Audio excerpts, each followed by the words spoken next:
What's up, guys? Today is finally the day. We're taking the deck to the second story, so let's get into it. Other way. Oh wait, no, you're right, you're right.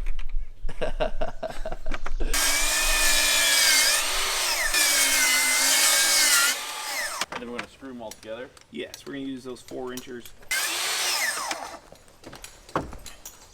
Which I put in the lift.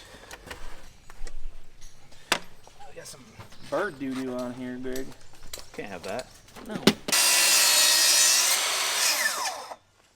So the first thing we got to do is make some beams for the deck because we're going to try to carry all the weight, like I said before, onto each column instead of it just spanning and being on a header. We went to go put them together, and every one of them is different size from 7.5 to 7 1/4. So we're just going to go ahead and run all of them through the table saw, make them a true dimension, so that way we can feel good about everything lining up and not being a pain in the butt to install. I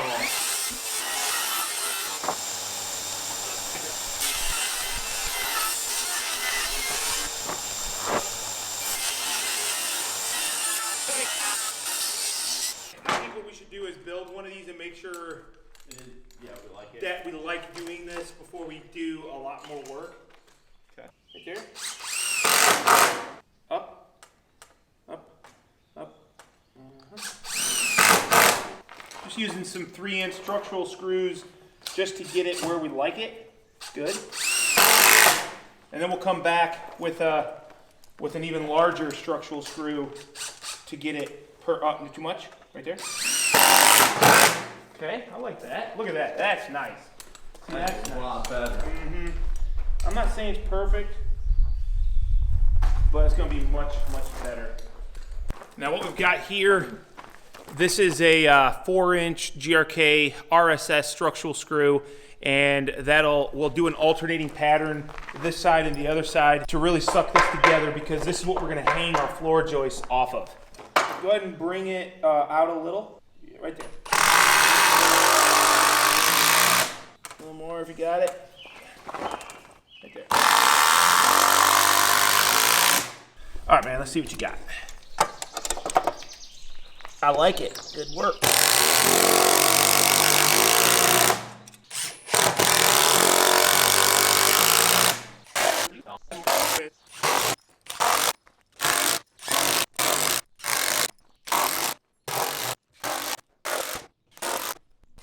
All right. We just added 50 pounds to the beam with fasteners. We've got this hanger right here. This is a 3-ply hanger, and this is what's going to support the weight of this beam, and then it's going to sit out on that column. The load bearing point is straight down to the foundation. Bro, set it down, it's fine. Yep. Holy moly, this sucker's heavy. Yeah. Yep. Let's go. Use those cans.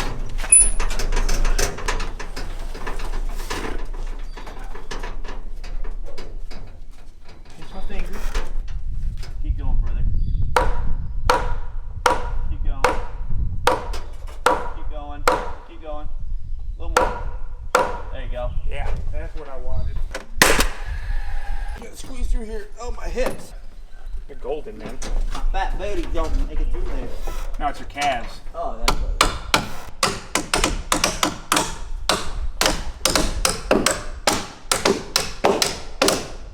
All right, you guys know how much we love the triple hammer. So we got the 36-volt triple hammer and the new TID 18 from Festool updated impact driver. Let's put them to the test. We've got 4-inch RSS GRK lags into treated lumber. And instead of just doing one screw, Greg, let's go ahead and start here. We got 6 screws to put in, and let's just see what the difference is in speed. On 3. 1, 2, 3. Come on, Greg. Come on. Now it's just a carpenter thing. I had you.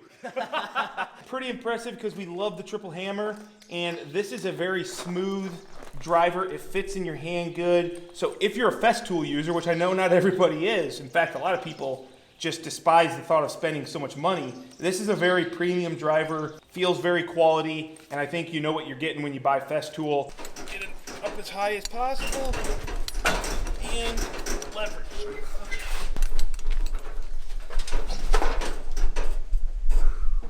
Got a nice little idea. so my fingers can't get smashed. Okay. All right, fingers can't get smashed with the block there. Let's go as tight as we can. All right. Come on with it. Okay, go ahead and lift it up a hair. Okay. Get that sucker right down.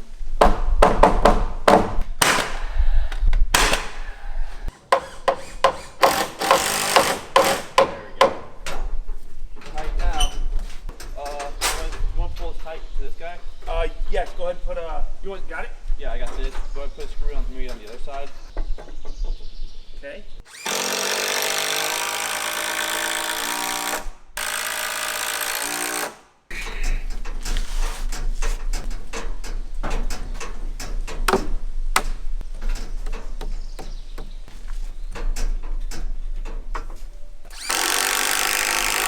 Once you put one in it, now you can hold it steady. Yeah. That's solid, huh? That is solid, yeah. Bro, 10 foot, 3/16, exact same. Let's go. Nice. Billy is moving. Stupid. Go ahead and hit one.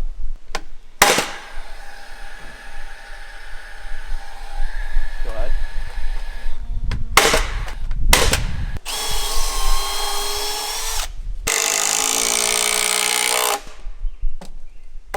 Damn. That did a good job? Yeah.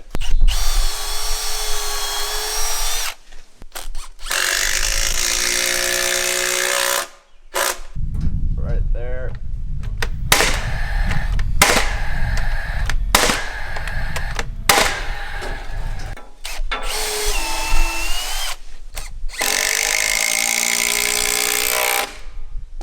Hey. That is sturdy.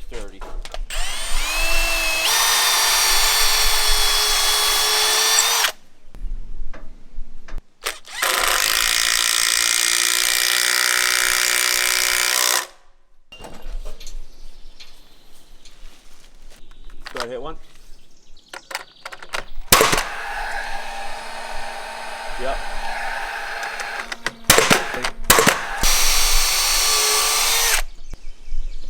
Like it? Yep.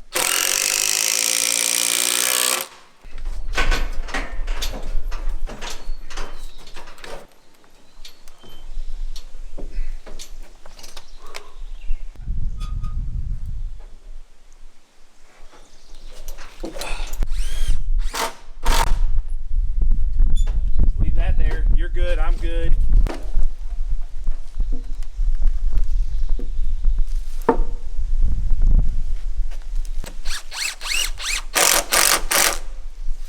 Temporarily set that.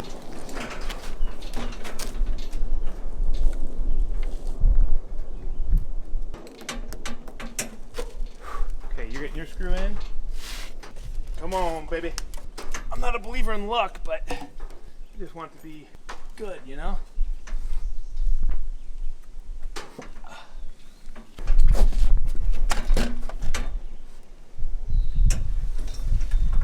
Bro, it's gonna be gorgeous.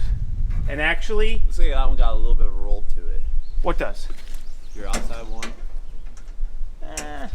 That could be the cut. I mean, or it could be the cut. okay, I could see maybe just a scotch. So here's what I'm gonna do. I like this one. I'm gonna pick this up. I'm gonna put a screw down. Okay. Don't let it move.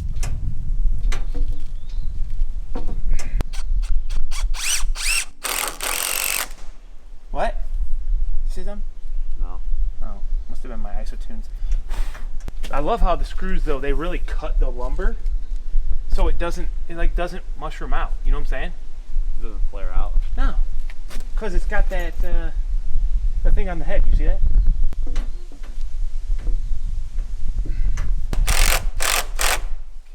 That's all it is. Yeah. I call that good. I'm just gonna go ahead and put a toenail down for now. Wait, duh, Kyle, I gotta measure it. That's the whole point. You gotta put your post out to 1.5 inches. Yeah. Actually, no, I want a, you and I both know, Yeah.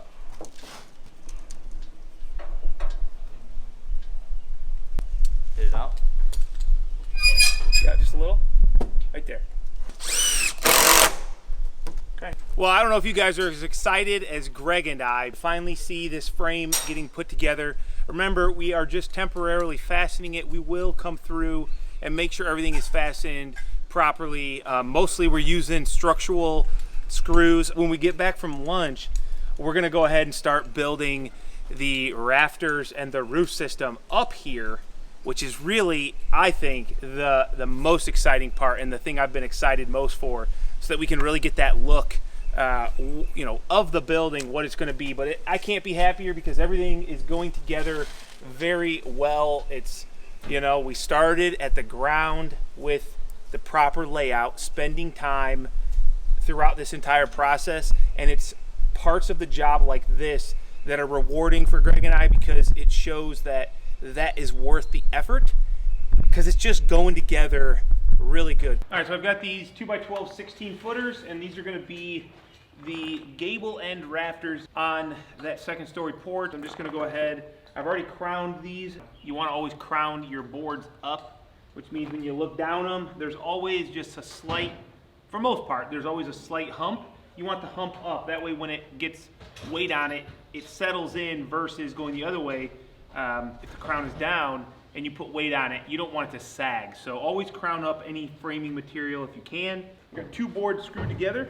Both of them are crowned up with the hearing protection. A lot of you have messaged me, said you guys went out and got the ISO tunes, liked them. I've had a couple people say that they weren't loud enough for them. You know, these ISO tunes they're capped out at a decibel rating because the whole point is not to be too loud, causing ear damage. Yes, if you're working around loud objects and you're trying to listen to music, it's probably not going to be very loud. I mean, that's the way they're supposed to be. I just wanted to, you know, address that because people keep asking me if I think they're quiet or not. I don't think so. I think they're perfect. I don't really need to do this, but it's too easy and it's perfect every time.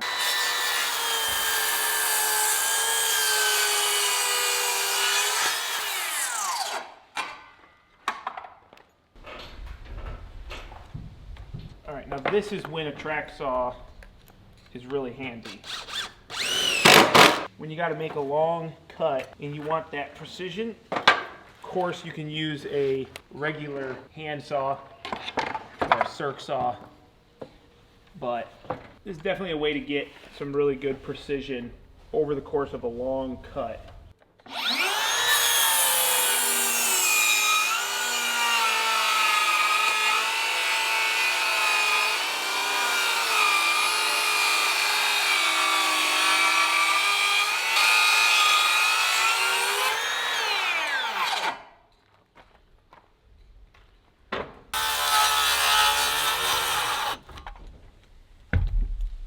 Must have got a little bit overzealous when we were installing the sheeting, and obviously because I can't think of everything ahead of time, the way this rafter is going to get framed up, I want it to be secured against our columns. So I'm just going to cut this sheeting back to give myself room for my rafter. Okay, so now this should go in here, okay, straight to that guy, and it should plane in about center back at the edge, all the way at the way back. Side? Yeah, all the way inside.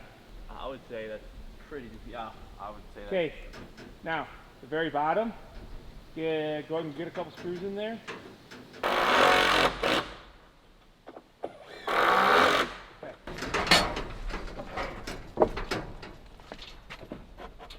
Now there's a chance that I gotta go up here, so just kind of You want to set it just there set it down on your beam there.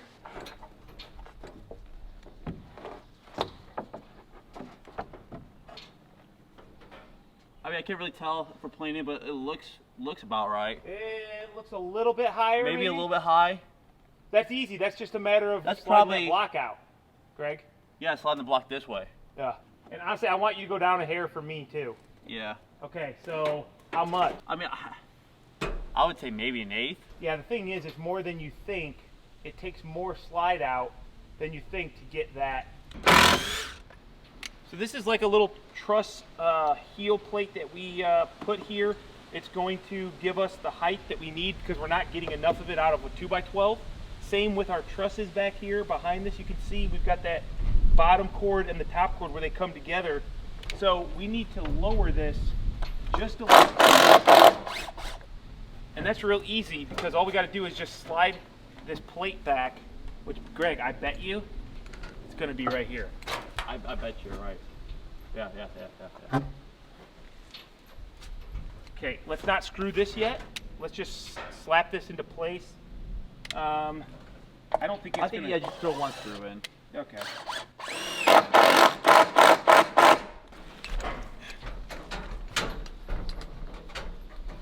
You'll have to just lift.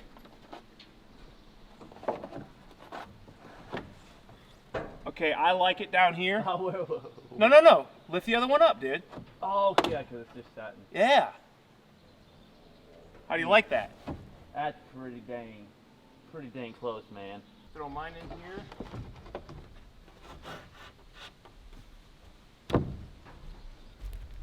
You want this one to go up a little bit? I think this will just, yeah.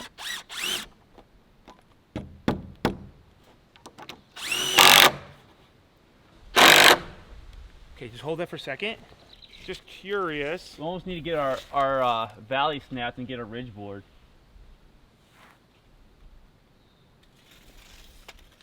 "12-foot run, 4-inch pitch is 48 inches, am I right? Sounds So we're right. on top of the sheathing, which means we should be 47 and 3/8, because another 5/8 of sheathing roughly, and we're 47 and 3/8. See, I mean, if I'm just guesstimating in an inch and a half. Right somewhere in there, probably, because we're Yep. long. Yeah, that's money, dude. Let's do this. Greg, do you have any 20s? I think a couple, yeah. Okay, just hold this. I think I might have a couple 20s.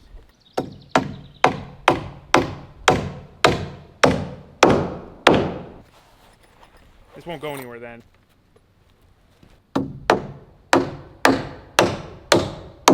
It'll be fine. All right, let's go ahead and get the other side up, and then we can run our purlins. And then it won't go anywhere. Here. Okay, go at that level. Yeah.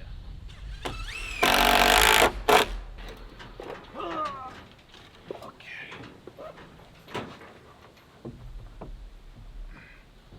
Hopefully that's close. We're about, probably from the peak, probably 3/4, 3/8.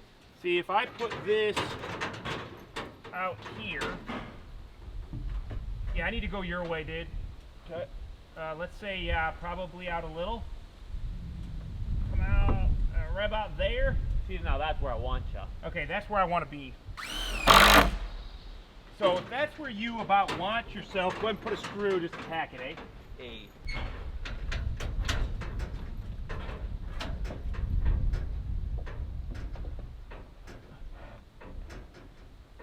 Hold it. Okay, you got a board or anything you can just stick out there and see how it planes? Heck yeah. I want to come out my way probably like an 8. No, you should be just a bare shy of it. Well, then that's what I am. Because I got like maybe like an 8, maybe. an 8, actually I wanted you to have 3/16. Okay, then yeah, I So- think we're good. Yeah. We're just going to temporarily screw through our rafter into our purlins, and then we'll come back in with some actual joist hangers after the fact. So I need to find out what the thickness is. That's down at the top of the plane, which is actually what I still want to find out. You're like, whatever, Kyle, just do it. 12-foot run, 4-inch pitch, diagonal. It's 12/7, 13/16. So 12-foot run, 12-foot, 7-inch, 13/16 rise. Diagonal 17.5 1/4. So 17.5 1/4 and 12 foot should be where I'm at. Okay. Okay, so I got that wrote down. Should be good. Getting stretched there, huh? A little bit. I mean, it's a good thing, you don't have like a lift you can move for anybody. What you need, buddy? You got to look at my line. Okay. Can I help you somehow? I don't know. Can you see my line? I mean, you need to go uphill a little, right there.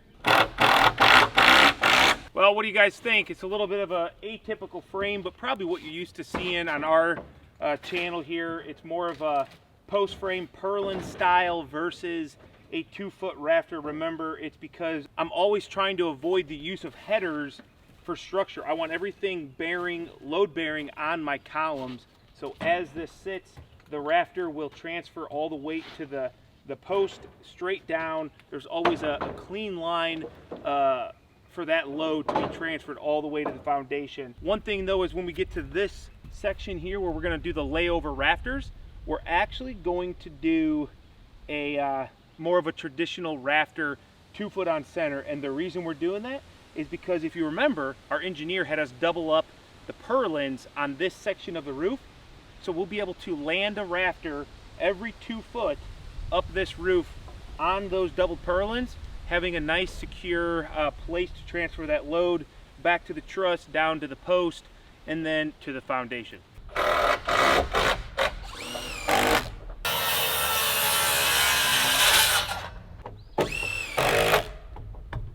Booyah, Grandma. Can you do the fascia? Yeah, I could probably reach out and get the fascia. Yeah, why don't you come over here, hop over here, let's snap some lines and see where the mathematics goes, and then we'll What check. time is it? Huh? What time is it? I'll check. You may hold your foot on there, and then you can make like a radius mark up about where you think you're going to be, and then we can do the same from the other side. Let's try it. We're looking for 20'4" and a 16. I'm thinking it's going to be somewhere in here. Go ahead and go to the other side. Let's give it a whirl. What was I doing? 20 what? We'll have to do from that one more time. I'm about an inch off. That guy? Yeah, I think it's going to be, I mean, it's right here. I think we're money. And then we'll pull it from there and see how close we were. All right. Now go ahead to the peak. Put it in. Sure. I'm above the sheathing, which I think is 2 inches. So that makes sense if we're plumb on the outside. That's kind of what we need to do. So you're going to be plumb out there, I bet. Let's check it. I'm going to cut this guy at 11'10", and that's where it should plane in perfectly. It shows it can come my way. How much? Oh, you know what? Probably 1.5 inches. Maybe. The reason I say that is because, yeah, I need to be on the outside of the... Oh. Let it up, let it up, let it up. Okay, hold it. Hold it plumb. Okay, right in there. I mean, that's, yes. Maybe an 1/8 off. Yeah, give or take an 1/8. Yeah. Okay. You're probably a little shy. Yeah. Yep. Yeah. Okay. Let me cut this off.